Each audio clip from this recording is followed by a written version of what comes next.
Hey, welcome everyone. It's so nice to see you all in person. Welcome to our first event here as part of the Sandbulte Center for Ethical Leadership Speaker Series. I'm Dr. Melissa Goodson, Director for the Sandbulte Center for Ethical Leadership in the Stender School of Business and Technology. If you haven't signed in already, don't forget to do that before you leave, students. That way you get attendance check marks here. The center here was created for a gift from Minnesota Power to honor its retiring chairman and CEO, Mr. Sandy Sandbulte, who couldn't be here with us today. But thanks to the Senders for being here, and I'll pass it over to Rick. Yeah. So thank you. And again, good afternoon. My name is Rick Reever. I'd like to welcome our faculty, staff, students, and special guests, including, as Melissa mentioned, Dr. Bruce Stender. We are honored to name our School of Business and Technology in honor of Bruce 2 years ago. Welcome, Dr. Stender. And also welcome to Tom Stender. Tom, thanks for connecting me to Russ. It's an honor to introduce our speaker today, Mr. Russ Becker. He is the CEO and president of API Group, which is one of the largest specialty contractors in North America. He has served as president of API Group since 2002 and has strategically acquired more than 50 independently managed companies. Prior to 2002, he served in a variety of roles before being promoted to president of the Jamar Company here in Duluth. Russ graduated from Michigan Tech with a Bachelor and Master of Science degrees in Civil Engineering. API is a longtime partner of the College of St. Scholastica. The edition that we're in right now, they were the mechanical contractors for it. Their Jamar Company did the work. Also, Jamar worked on our Science Center edition and our beautiful Bluestone campus. So, Russ, thank you for that longtime partnership, and thanks for speaking to our group today. Thank you. So thank you for having me today, and I'm definitely not a Mr. Mr. would be my dad, and I am Russ, and I'm really excited to have the opportunity to spend some time here with you today. And so what I'm going to share with you is I'm going to tell you a little bit about who API is and the journey that our company has been on. I'm going to talk a little bit about our core purpose of building great leaders and what that means to our business. And then I'm going to move into a little bit of conversation around the journey that this company's been on, specifically as we've gone from being a privately held company to a public company, which we are today. And that's a whole different, I'd love to come back and talk to you about what does it mean to be a public company CEO at some point. And, you know, for those of you that are 21, we maybe have a beer before we started that conversation. It's a totally different animal. And then Rick had asked me to talk a little bit about my personal path. And so I'm going to share just maybe some highlights about my path and some lessons learned and things that maybe I've encountered that if I can share with you and maybe give you something to think about as you continue to work your way through your education and start thinking about what you want to do from a professional perspective moving forward. So, and then hopefully we have some time for our questions and everything else. So, who is API? API is we're roughly a $3.75 billion firm. And now that we're a public company, we don't use the word contractor because the word contractor doesn't sell as well to the investment community. So we sell our company now as a provider of services. And for the most part, when you look at our business, there's an aspect of services that's very important for us and really is the future of our company as we think about taking it forward. We have over 250 locations, really primarily in North America. We have a presence in the UK. It's not a very big part of our business. It's only about 20 or 25 million. And last October, we bought a company by the name of SK Fire Safety that's based in the Netherlands and has a presence in Scandinavia as well. We have about 13,000 employees worldwide today. And as we talk about leadership development, you'll get a better understanding of how important that is to our business. We sold the company to a entity, I'm going to talk a little bit about this, is what they call a SPAC, which is a Special Purpose Acquisition Corporation. We sold the business in October of 2019, and at that time, the company was owned really 60% plus by one individual, gentleman by the name of Lee Anderson. He actually has homes on London Road here in Duluth. He's really a Florida resident. Then the employees own roughly 33% of the company through what's called an employee stock ownership program. And then there was a few individuals, including myself, that were minority owners, in the business. When we sold the business to the SPAC, we basically went from Friday to Monday from being a private company to a public company. And at that time, we were listed on the London Stock Exchange, and I'm going to talk more about this later on in the program. And we went through an extensive effort to get relisted on the New York Stock Exchange, and that happened in April of 2020, right as we were coming into the pandemic. And it's very interesting, the process that you have to go through to go from being a private company to a public company, and the work that's involved and associated with that. And then just this July, we signed a definitive agreement to acquire Chubb. Chubb is a London-based fire and security company that has 13,000 employees, $2.2 billion in revenue, has a significant presence in Asia, Australia, New Zealand, the UK, broader aspects of Europe. So we are truly transforming API and becoming an international company. So our purpose, building great leaders. When I first started working at API Group in 2002, and we started having conversations around purpose, like I didn't get it. Like it was just this squishy concept to me. Then we started talking about values, and I didn't get it. I was just like, let's just go. We got to go. We got a business to run. Let's go. And we continue to have this dialogue. And at the time, we landed on building a safer environment. Now, a big piece of our business is the fire life safety space. And when you think about fire life safety, so I'm talking about the fire protection system in this room. I'm talking about the fire alarm system that's tied to that sprinkler system. It makes a lot of sense. But we had a lot of other businesses in our portfolio that when you talked about building a safer environment, it was really hard to make that connection. How do those things correlate and how do those things come together? And as our company has evolved over time, leadership and leadership development has become a huge component of it.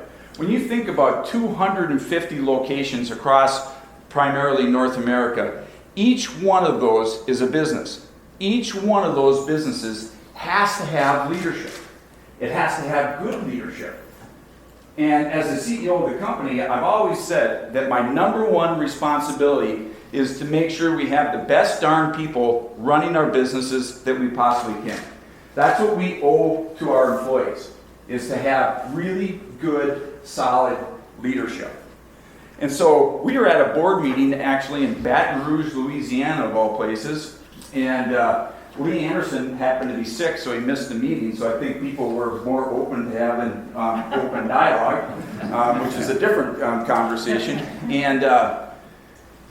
And right before I flew to Baton Rouge, Louisiana, I had an individual stop me in the hallway. And this guy had worked for the company for 35 years. He'd worked for the original company. And he said, Russ, he said, our purpose doesn't make sense to me. It doesn't resonate with me. And I found myself trying to talk this person into, why does it work? Let's work backwards and make, and rationalize how this comes together. And that thought stayed with me, and it stayed in my brain all the way up through that board meeting. And when I was in that board meeting, there was just kind of a weird moment where I just flopped it on the table. And I asked our directors, I said, does this resonate with you? And after about an hour of dialogue, the conversation, went round and round. The answer was no, it doesn't. And at that time, in our learning and development group, we had one person, one individual. We have 10 or 11, including her, Laura Seitz, now. And at that time, I went back and I spent a bunch of time talking. His name was Dan Woldridge. Spent a lot of time just talking with Dan about what do we stand for as a company. Like, what's truly important to us? And everything that we talked about, we kept coming back to leadership, leader development. What do our people mean to us? And we very quickly and very easily landed on building great leaders. And it's something that we take, and it's in our core, it's who we are, it's everything we talk about. When I talk to our investors, I talk about what makes our culture unique. When we sold the business to an individual by the name of Martin Franklin and Jim Lilly, all we talked about was culture and how our cultures would align. And it's something that's very important when you start thinking about where do you want to make your living, where do you want to make your career, what does that company stand for? And you should always be thinking about that because it matters. Then we had all this conversation about these squishy things called values. And we all have values. Like, you have values as individuals. If you're on a sports team, your sports team has values. Your business class has certain values. And companies have values. And values matter. And what that business is all about. So for us, with 13,000 people that work for us in our company, and 9,000 of them go to work every single day in the field, safety, health, and well-being of all of our leaders. And you notice it doesn't say of our employees. It says our leaders. We fundamentally believe at API that everyone is a leader. Everyone is a leader. Your role might be different, but everyone has the ability to be a leader. And we've put the tools in place to allow everybody the opportunity to opt in to grow and develop themselves as a leader. Things like, caring and enduring relationships with others. You'll see when I talk about my path, I'll tell you relationships matter. Like, relationships 100% matter.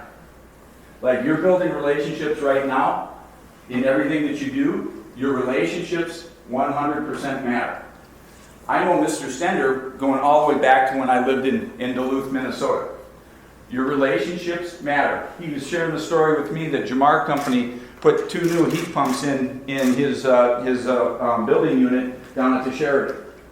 I mean, those relationships matter across the board, and you will take those relationships with you every place you go. And so when you're thinking about whether you're going to burn that relationship or not burn that relationship, I would suggest that you don't, because the world is a small place, and it's getting even smaller and smaller and smaller because of social media and the technology and everything else that comes along with it. The last one is one of the things that makes our company and our organization unique, where we talk about combining small company abilities with large company advantages. One of the things, so like when Rick was introducing me, he said we've done more than 50. We've done more than 80 acquisitions since probably 2005. Anywhere from $2 million in revenue to $400 million in revenue, now Chubb potentially at $2.2 billion in revenue. And as you bring these organizations together, they have to be culturally aligned. And you want to make sure that that uniqueness, that small company in Paducah, Kentucky, they can keep and maintain that uniqueness. You don't, like I always call it, we don't want to API-ize them. We want them to maintain their culture. And when you're looking at these businesses, and people often read in the newspaper, you hear about these acquisitions that fail, and why did this deal fail, and everything else. It's because they didn't get the culture and the people and the values part of it right. Like, I spent the first 2 years when I went to API, I spent the first 2 years of my life cleaning up problems. And every one of those problems was because they just did a transaction.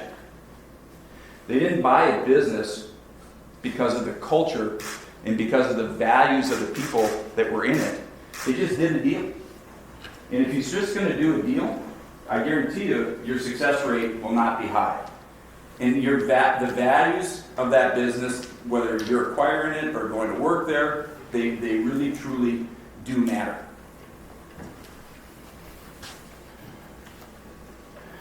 So why do this? And what am I talking about here? I'm talking about leadership development. And I'm talking about the journey that is around leadership development. And as I mentioned earlier, when we started our journey of leader development, we started off with one person. Today, we have a department that has a chief learning officer that's got built out. We have a woman who comes in, and her whole job is strategic or succession planning. She also does coaching. She coaches me. So I meet with, her name is Monica Sini. Her daughter went to St. Scholastica. Did Monica? Yeah. Monica went to St. Scholastica. She's from Virginia, Minnesota, so that makes her even better. But I tell people that I actually talk to an executive coach, and they look at me, and I'm like, every 30 days, and I can have conversations with her that I can't have with other people. I can talk to her about somebody that maybe I'm struggling with and relating to. I can ask her, maybe I know I'm going to have a difficult conversation coming up with somebody, and I can ask Monica, hey, how would you interact with this person?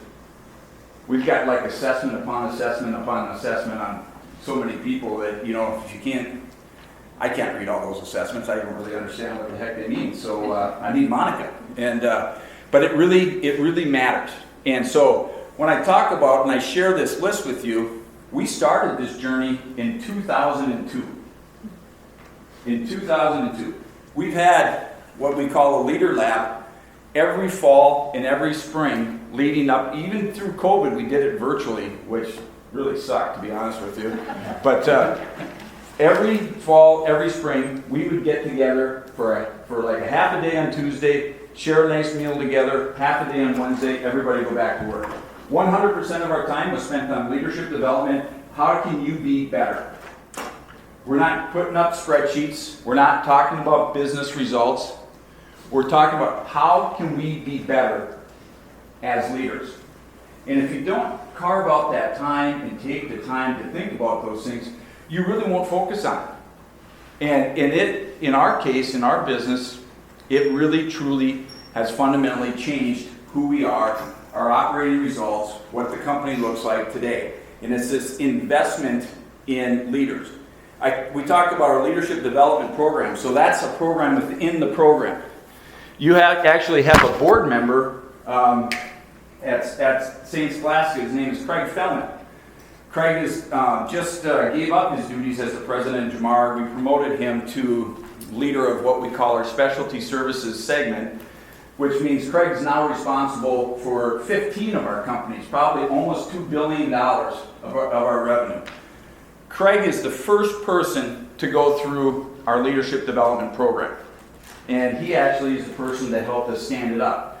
What that program looks like today is that Laura basically interviews and hires young men and women that spend the first year of their career in 7-8 different API companies.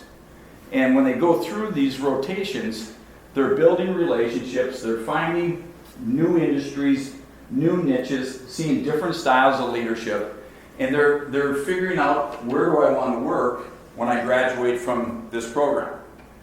And it's been a phenomenal success for us. We have, I think, 9 company presidents that are graduates of our leadership development program.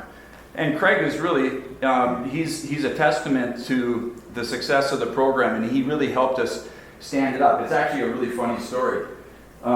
Lee Anderson, who was the majority owner of the company, was a West Point graduate.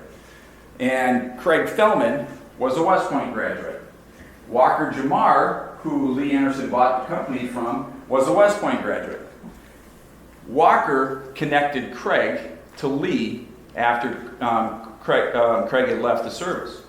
So I was up at Lee's house up on the Gull Lake chain, and he hands me this resume, and it says Craig Fleming on it, and he's like, would you interview this young man?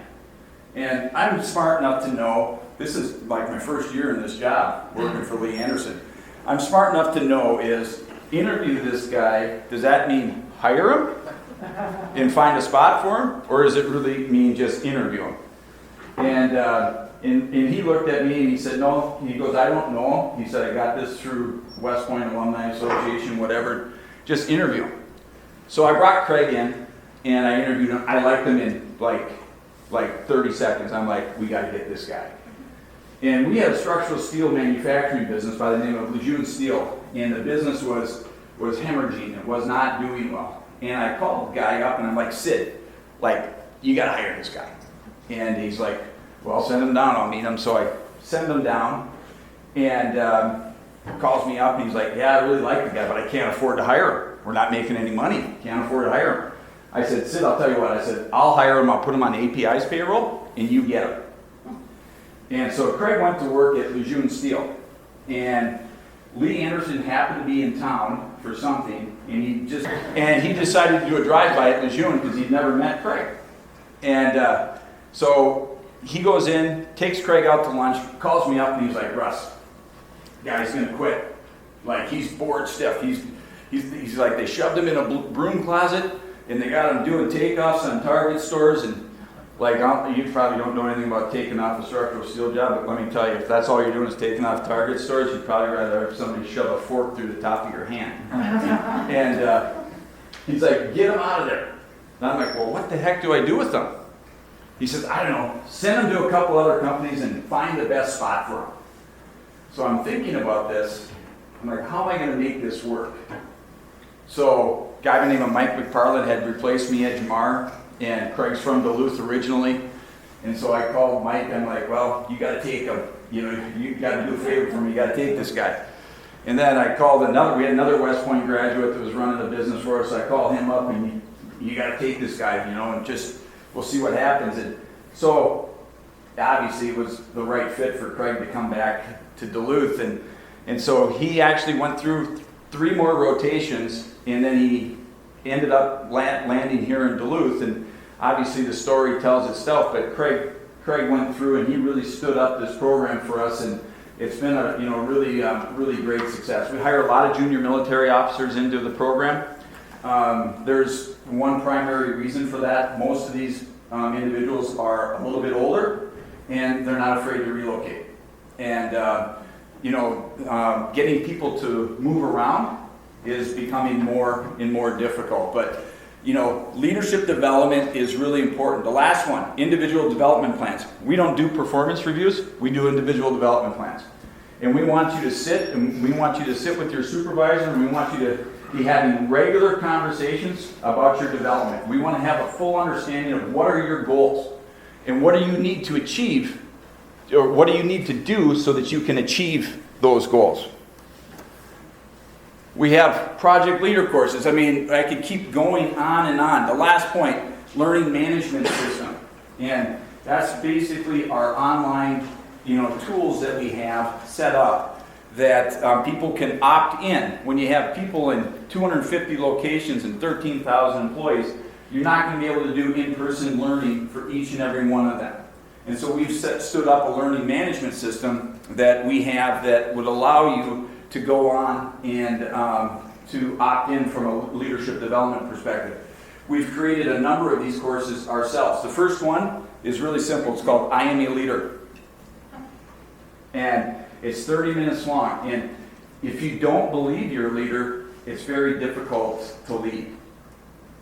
And if you want to really be a leader, it starts off with leading yourself.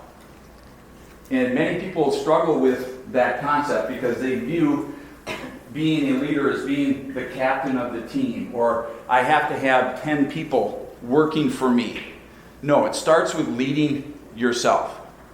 We have these, what we call field leader days, where we'll bring in 100 to 110 of the men and the women that work for us and run work for us in the field. Very often that group of people could be responsible for $2 or $3 billion worth of work put in place over the course of their career. They interact with our customers every day. They interact with our vendors every day. They have to motivate and align their crew and the people that are working with them. They have to be safe, and so they have to work with the safety professionals. There's all of these constituencies that they have to work with and they have to align. In every sense of the word, they are leaders. Our industry has created a model where they think that they're second class. The first question in these field leader days that is always asked is, how many of you view yourselves as a leader? And typically, less than 10% of the men and the women in that room will raise their hand. They don't view themselves as a leader.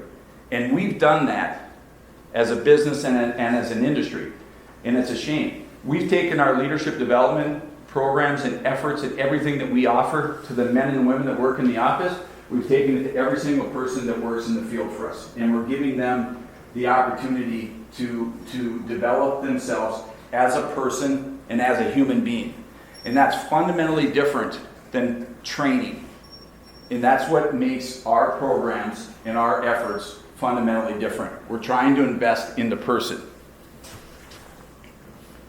So how do you measure this? I've had this question 1,000 times. How do you measure this? And you can't measure it in a snapshot of time. You have to measure it over a period of time. And it's the body of work.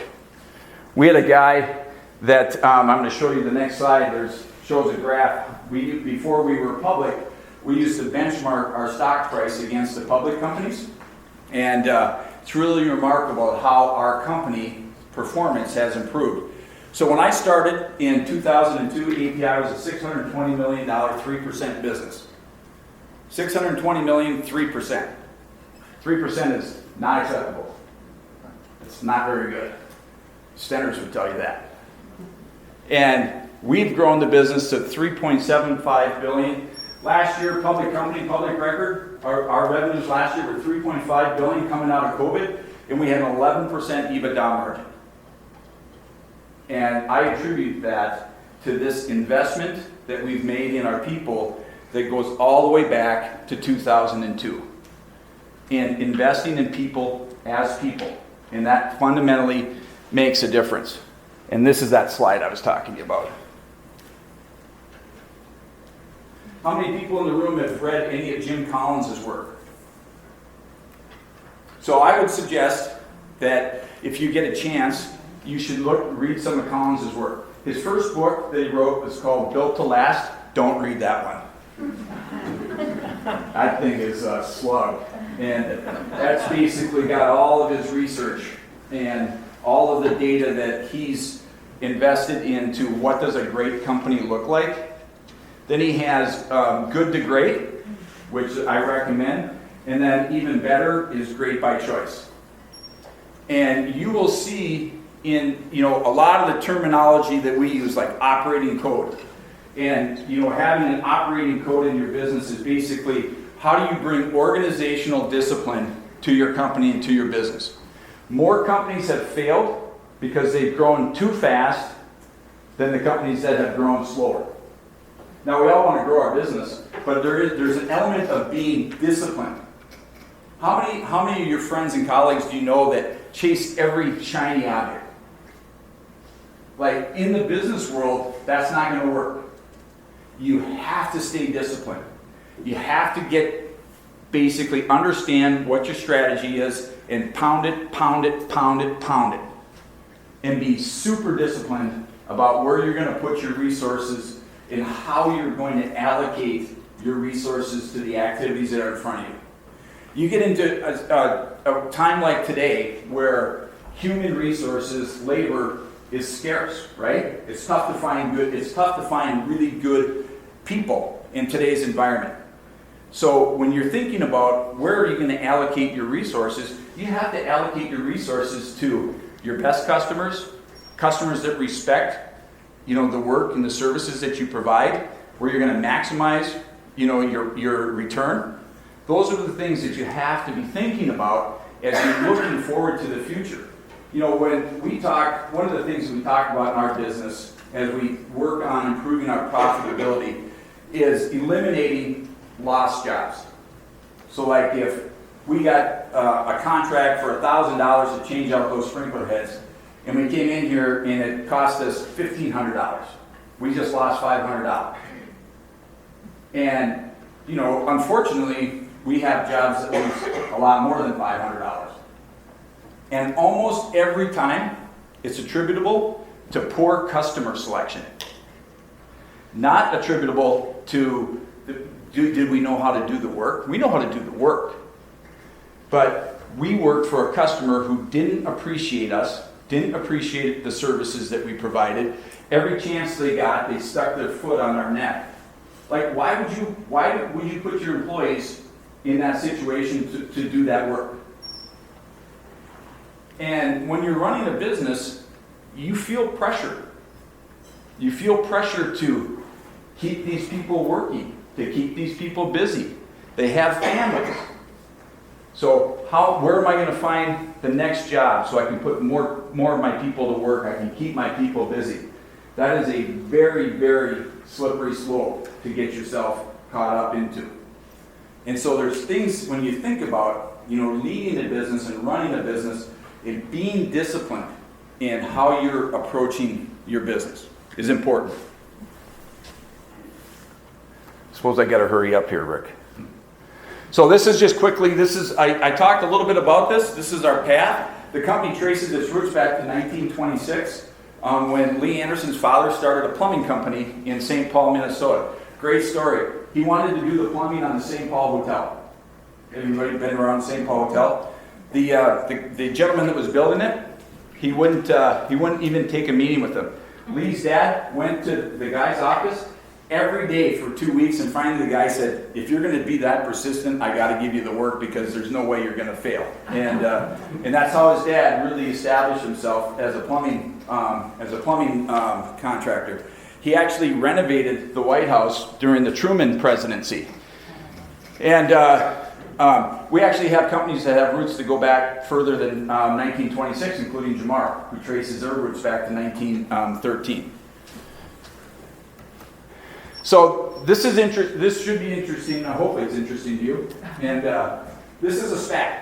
And what is a SPAC? A SPAC is a Special Purpose Acquisition Corporation. So Martin Franklin is really the kind of the genius behind the vehicle. I call it a vehicle that acquired us. So they set up a company on the London Stock Exchange called J2. And J2 stands for Jarden 2. And Martin and his two partners, Jim Lilly and Ian Ashkin, they grew a company by the name of Jarden to roughly $10 billion in sales.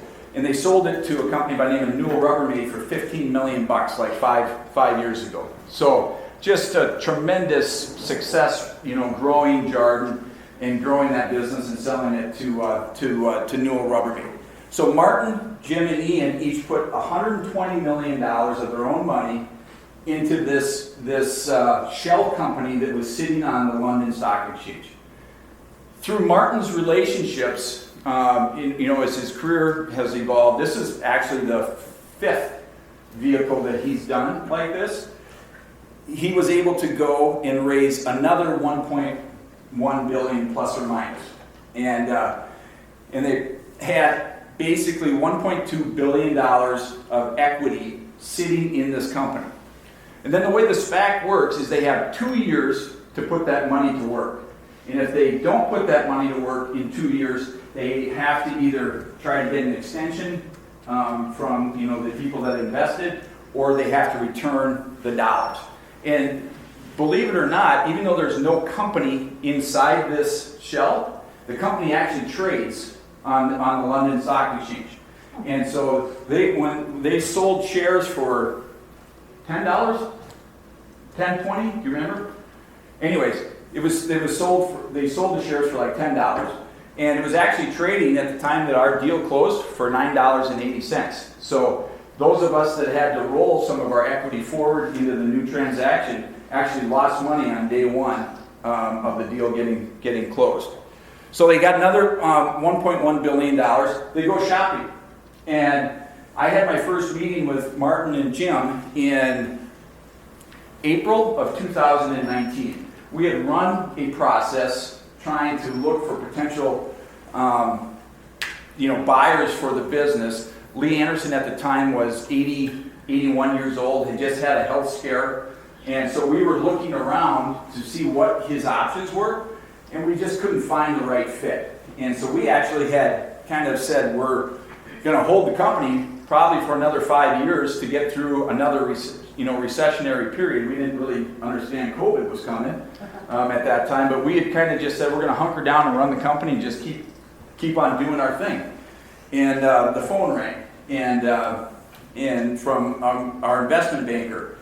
And so I met with him in April. We had a dinner with Lee in May, and September 3rd, we signed the transaction. You have to go through a regulatory filing period, and in 30 days later, on October 1st, we actually closed the transaction. And we literally went from being a private company to a public company overnight. First thing we did then is hunker down and have to go through a filing process to, establish the stock on the New York Stock Exchange. You want to know how much it costs to re-audit our 2017 and 2018 financial statements to go from private company GAAP to public company GAAP? Do you guys know what GAAP is? Generally accepted accounting principles. $6 million. $6 million, and there was no material changes. $6 million. And the whole, regulatory environment around being a public company is violently different than it looks like to be a privately held business.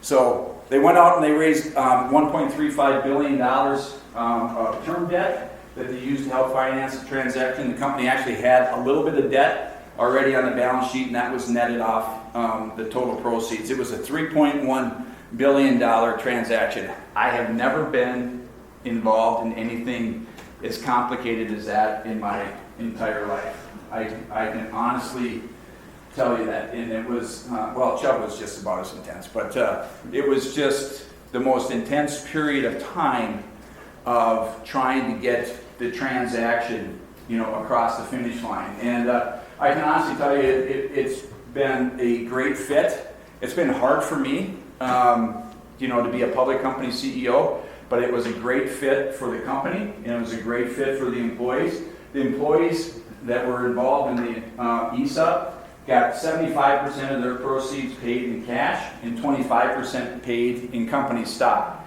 And that stock was valued at roughly $10, and our stock was trading at $20.50 as of yesterday. So they've essentially doubled the portion that they took in shares, which has been really positive. Our employees value ownership. So my path, which is a little bit more boring. Anyways, I'm an Iron Ranger. I don't admit that to many, and but I'm actually proud of my heritage. And I was fortunate I got to play hockey at Michigan Tech. I was also fortunate that I got to stay up there and coach for a few years when I was done. I actually learned my first leadership lesson when I was coaching hockey, and the head coach at the time was a guy named Newell Brown. And Newell coaches in the National Hockey League to this day, and he just took an assistant coaching job with Anaheim. He got fired in Vancouver last year. Anyways, Newell was the head coach. I was technically the third assistant on the team. This is back in the day when you could have 3 assistants and everything else. I didn't make any money. I think I made like $11,000. I roomed with one of the other coaches who was also single, and my rent was $100 a month. I had a new pickup truck and beer. My life was pretty good. I was coaching hockey. But technically I was the third assistant. I was bringing in more recruits than especially the number 2 guy. I was the bench coach whenever we were in town. In a lot of ways, I felt like I was really the first assistant. And Newell was very young to be a head coach at the time. I think he was 29. And he didn't want to make the change. And honestly, he probably did me a favor, because at one moment I woke up and I said I should probably go try this education thing and see if I can make this work. And oh, by the way, my first job was with a company by the name of Cherney Contracting. The head hockey coach that recruited me to Michigan Tech actually went to work as the HR director for Cherney Contracting. Relationships matter. And that's how I ended up at Cherney Contracting. And anyways, if no one would have made a change, I'd probably be a hockey coach to this day. Because I would have been in it. And you know, it's funny how decisions that people make, you know, can impact your life. But I learned a lesson there. Like you got to take care of the people that are delivering results, and that's something that's very important. From Cherney Contracting, I went to work for Ryan Companies. I actually built. I was a project manager, built a paper mill for the Fredman family. That's Liberty Diversified Industries. I'm actually on Liberty Diversified Industries board to this day. Today, relationships matter. They absolutely matter. That world went like this. I went from a project manager building a paper mill to all the way around. I stayed in touch with the Federman family, and you know, probably 3 years ago, Mike asked me to join their board. And then when we built that paper mill for Liberty Paper is the name of the paper mill, we hired 5 API companies, and one of which was Jamar. And that's how I ended up moving to Duluth, Minnesota, believe it or not. Lessons along the way. Be objective and be realistic about the people around you. When I got promoted from Jamar to API, I essentially, and literally this happened this way, I went from Friday afternoon to Monday, from being one of our company presidents to being the president of the entire group. From Friday to Monday. And for 18 months for sure, maybe 2 years, I couldn't be objective about the other company presidents because they were my peers. You know, when we go to the annual company meeting, hang out, have a couple of beers, probably badmouth the boss. Probably. And I couldn't be objective. Like I mentioned our structural steel manufacturing business earlier, this one that Craig Fleming went and sat in the broom closet and did target takeoffs. And the guy that was running his name was Sid. And he had a job that was going south, the Millennium Park in Chicago. I refuse to drive by the Millennium Park to this. Are you familiar with the Millennium Park, the lion's mane and everything else? I won't drive by it. Like if I'm in a taxi, I'll tell the guy, I don't want to see the Millennium Park. You laugh, I'm dead serious. I will not drive by it. I kept asking Sid every month, Sid, how's that job going? Job's fine. Next month come along, you know, you could see some erosion. Sid, how's that job? Job's fine.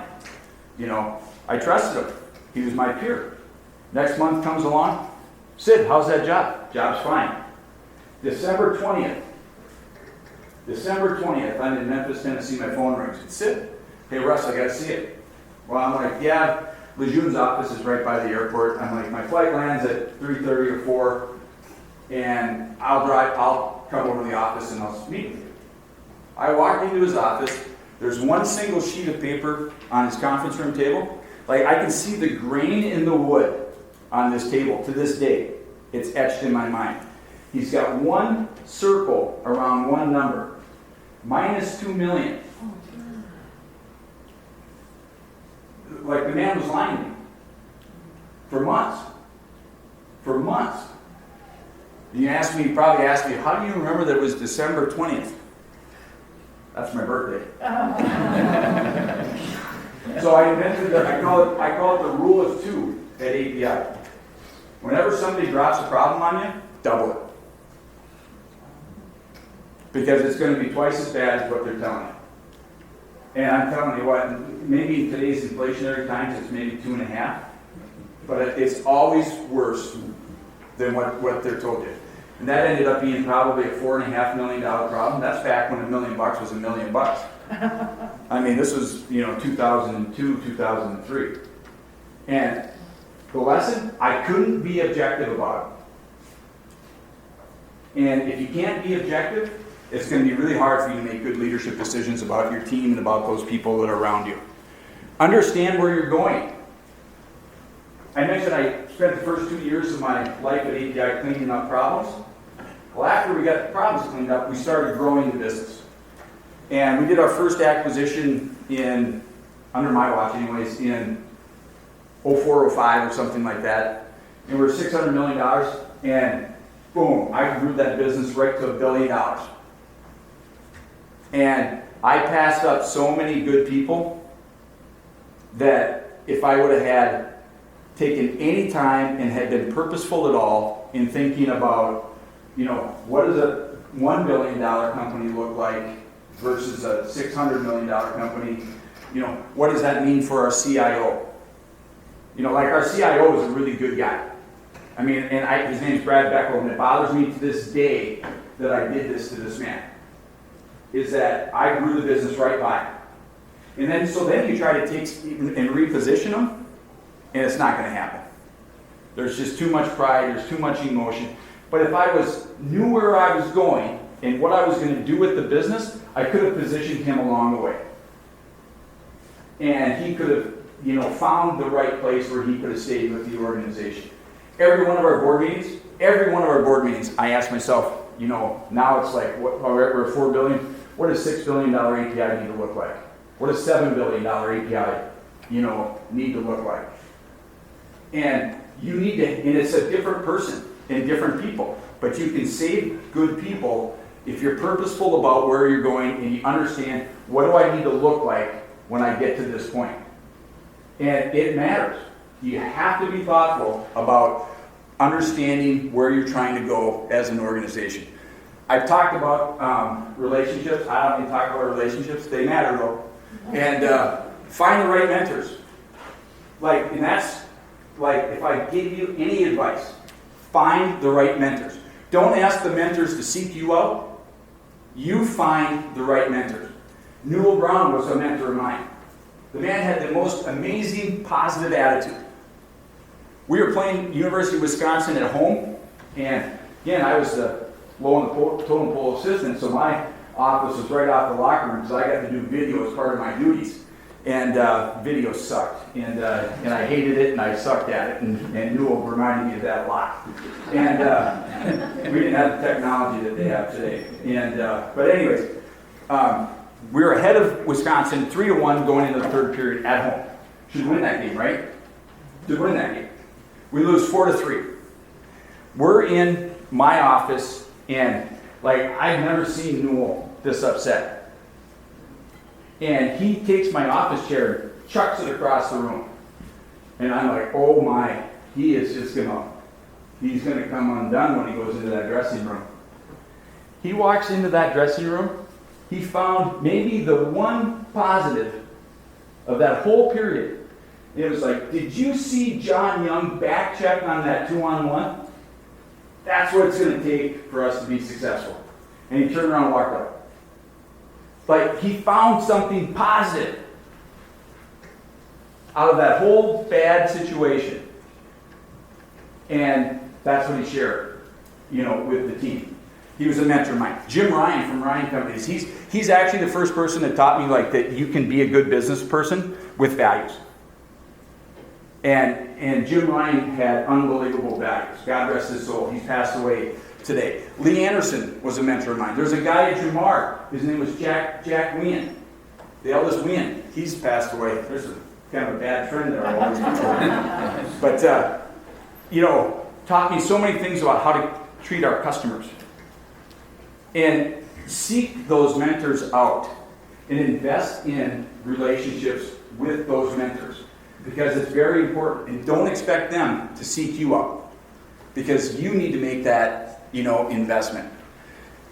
When the opportunity knocks, you gotta be ready to go for it. I've seen far too many people during the course of their careers that the opportunity will present itself and they have to have the courage to step through the door and they don't do it.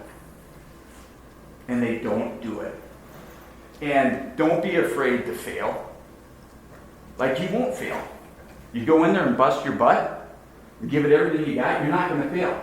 But that door of opportunity is going to crack open, and if you can't see it or you don't have the courage to step through it, you're going to wonder why your career has stalled. And so when you see that door of opportunity knock, go for it. I've always aspired for what's next. What's next? That doesn't mean that I wasn't willing to work for it, because you have to be willing to work for it. But it's like, what's next? What's next? And then when it's there, boom, you got to go. And don't be afraid to fail. So, thank you. I appreciate the opportunity. I continue to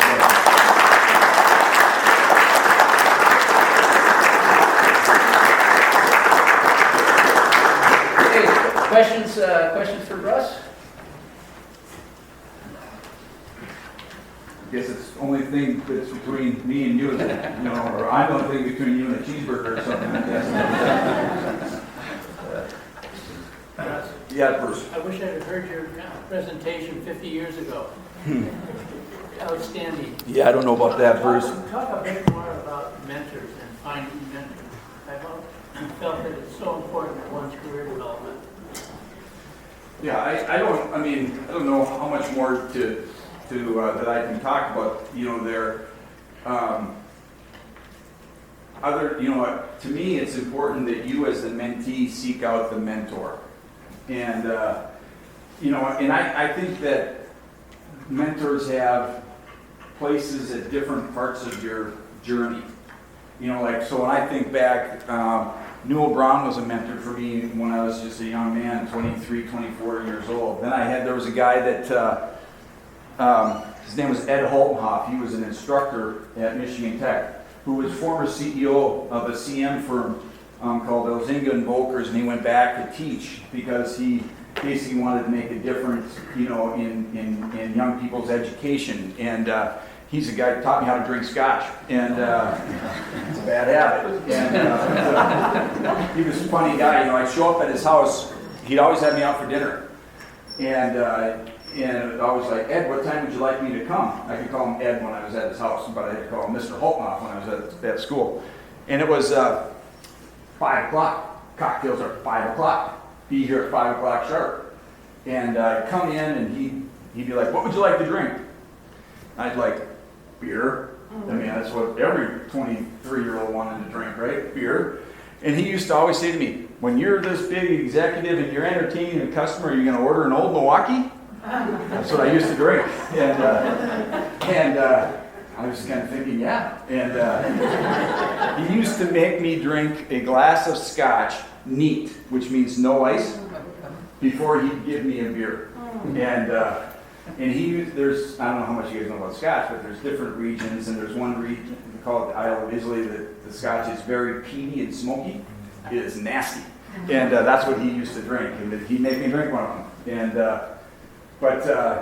He was a mentor for me for many years. And then, when I started working, then it was, Jim Ryan, and then it was, Jack Lean, and I think Lee Anderson, and I think that it evolves as your career evolves, and that's okay.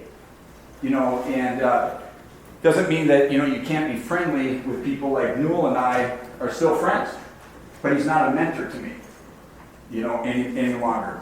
And so, whenever he comes into town for, when they're playing the Minnesota Wild, Newell and I either meet for a coffee or a glass of wine or whatever, every time he comes to town. And he's a friend, but he's not a mentor anymore. And I think that's, part of the evolution is that those mentors need to come at different stages of your life. Regarding mentors, did Newell know he was your mentor? Was it a formalized thing? So that's one question. And the other is, are you a mentor for someone? So I would say, I don't know that Newell probably had the maturity at that time to really understand that he was a mentor to me, but he was setting the standard for me. Mm-hmm. And how I can remember the first time I was going on a recruiting trip, and as I'm getting ready to leave, he's like, remember, you represent the university, so if you're going to be that guy that's in the bar till 1 o'clock, he said, you're representing our university, and So he helped set the standard, but I don't know that he knew that he was a mentor. Now, a guy like Lee Anderson for sure knew that he was a mentor. Now, that was a 20-year relationship. And, I would even say that my relationship with him has changed, since the sale of the company. When he was the majority shareholder of the company, to a certain degree, whether I agree with him or not, I had to listen to him. Now, he's not afraid to give me his opinion still, trust me. And, but that role is different, and it changes over time. I'm not a big fan of like arranged, mentorships and things like that, because I really believe that the mentee really needs to take the ownership of, what does that look like? And to me, there's a subtle difference there. We've talked about at API about whether we should have kind of an arranged, formalized mentorship program, and we've always avoided it because of the fact that we feel like the mentee has to take the ownership, there. Do I have anybody that I'm mentoring? I would say not in necessarily, a formal way, but like a young guy like a Craig Fleming. Like everything that he's doing in his career now, like I've lived it. I mean, I have lived everything, every problem, everything he's going to encounter and see, I've lived through it. And so I have, even though he doesn't report to me, I have a role with like, hey, maybe think about this a little bit differently, as you're trying to navigate, this problem or this challenge or issue. You're a coach, in other words. Yeah, I mean, there's a lot of similarities between coach and mentorship, but the most important thing for the young people in the room is like seek out and find a mentor, somebody that can help you grow and evolve, as a person. And if you grow and evolve as a person, you're going to grow and evolve in whatever career you choose to have. If you don't grow and evolve as a person, then you're not going to grow and evolve in the career that you have. And everybody takes, different paths. And, Laura's probably heard me say this for sure. The gentleman that had her role before she took it over heard me say this 100 times. It's the person in the pants. And everybody takes it, and people take different paths. And don't ever judge anybody because they didn't go to St. Scholastica, or they didn't go to a 4-year college and they chose to go build their career up through the trades, or whatever. Don't ever judge anybody because they chose a different path, because there's a lot of really, really smart people out there that just didn't want to go to a 4-year college, and chose to be a welder. Might be one of the most creative persons that you know. The most strategic thinker on my team, he's retired now, was a guy named Mike McFarland, and he took over at Jamar for me. And he was a very strategic thinker. Pipe fitter by trade. Pipe fitter by trade. And if you would have judged him based on what he looked like when he was 20, you never would have hired him. I love some of those pictures. And you just wouldn't. But don't ever judge the book by the cover. We got a guy that runs Northland Constructors, is one of our companies here. His name's Greg Fredman. He actually came through our leadership development program. And I'm telling you, I'm guilty. If Greg was in here, I'd tell you I judged the book by the cover. I'm like, he's just kind of slow, plodder, He is smart. And his ability to wrap his brain around businesses and start driving improvement is really good. Is really good. So don't ever judge the book by the cover. Yeah. So Russ, you've got this room full of future leaders, and with API, you've got such a huge presence in our region. How would you suggest that they kind of learn more about API and the opportunities for internships? And then Right there. The second part of the question is, during COVID, you heard so many companies adapt to technology. You're a hands-on field oriented company. How did that accelerate growth? Or did you adapt? And did it help? I mean, your revenues have grown.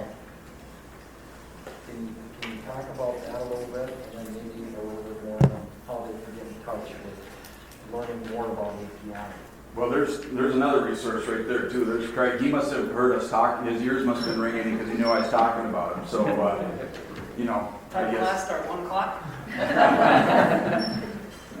But Laura and Craig would both be great resources for people if they had an interest in learning more about API and internships and such. And we're wide open. We have, you know, robust internship programs and everything else. And we're always looking for good, talented, smart, bright people. So COVID's an interesting one, right? So we actually shrunk a little bit during COVID, mostly back into the second quarter when people really didn't know what was, you know, going to happen and, you know, come from it. I would say that we were very aggressive in trying to get out in front of managing our costs, and that's what allowed us to, I think, perform at the level that we were able to perform at. And I attribute that to the resiliency of our employees. Every one of our employees shared some level of sacrifice. And, you know, we had people that were sharing jobs, you know, and going to job sharing programs. We had everybody, you know, people were taking, you know, voluntary pay reductions so that we didn't have to have, you know, massive layoffs. So, you know, we were able to, you know, weather the storm and get through to the other side, you know, because of, I really believe it's just a testament to our people and to our teammates and the sacrifices that they made to put the company first. The technology stuff, I mean, you know, everybody's, you know, used to Zoom and, you know, Teams or whatever you're using and everything else. I'm adamant that, you know, we have 9,000 people that go to work in the field every day, and we're going to work from the office. And I never missed one single day. I went to work every single day during the course of the pandemic. I should qualify that because after I was vaccinated and I went to Madrid, Spain, on the Chubb acquisition, I tested positive for COVID. So, which was a whole unique, and that's just you guys need another hour for me to tell you the stories about my COVID experience when I was in Madrid with a positive test. But I got to go quarantine at my lake home for 8 days by myself. That was pretty good. That was the only days I was out of the office. And so, like, I'm controversial to a certain part of our employment population because I'm pretty adamant about the fact that we're going to work from the office and we're going to be there to support the men and the women that are going to work in the field. The men and the women that work for us in the field, they have children too. You know, they have elderly parents too. You know, they have these same challenges that every person that works in our office does. And yet they don't get a paycheck unless they show up. And they're showing up in a less safe environment. And so I think it's challenging, and, you know, having a perspective like I have is a little bit challenging. Not everybody agrees with me. And that's okay. And I learned a long time ago that if you're going to have a job like mine, you better have thick skin. And because not everybody's going to like every choice and every decision that you make. And the best thing, though, about COVID for me is that I used to spend every other week in New York City going from investor to investor to investor to investor. Let me tell you, it was brutal. You say the same thing every time. Like, I would just about kiss them on the lips if somebody would ask me a different question, you know? And like, it was seriously, it's like you go in there, you meet for 45 minutes, you race out, you got a car waiting for you, you race 3 blocks, it takes 15 minutes to go 3 blocks in New York before COVID. You know, go in, do the same meeting, do that 3 days in a row, get on an airplane at 8 o'clock at night, get home at midnight. How much fun does that sound? That was brutal. Now we do everything virtually. And I don't think that's ever going back.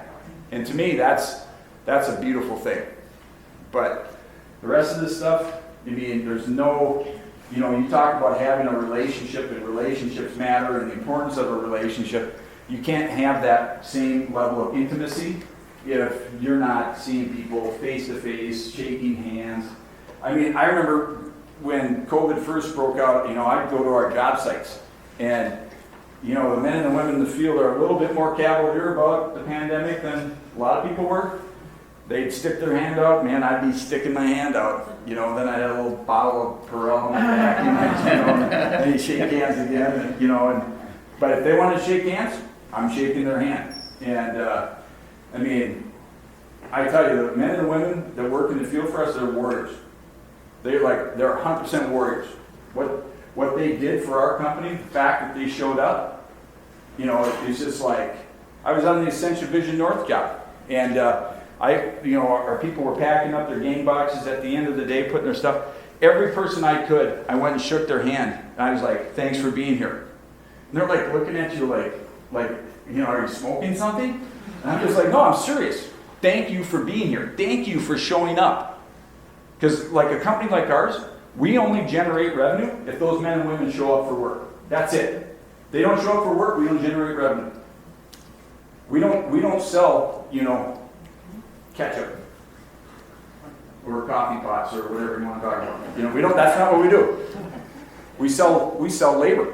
We sell high-skilled, talented people that are doing work in the field for us. And I am beholden to them and grateful for them.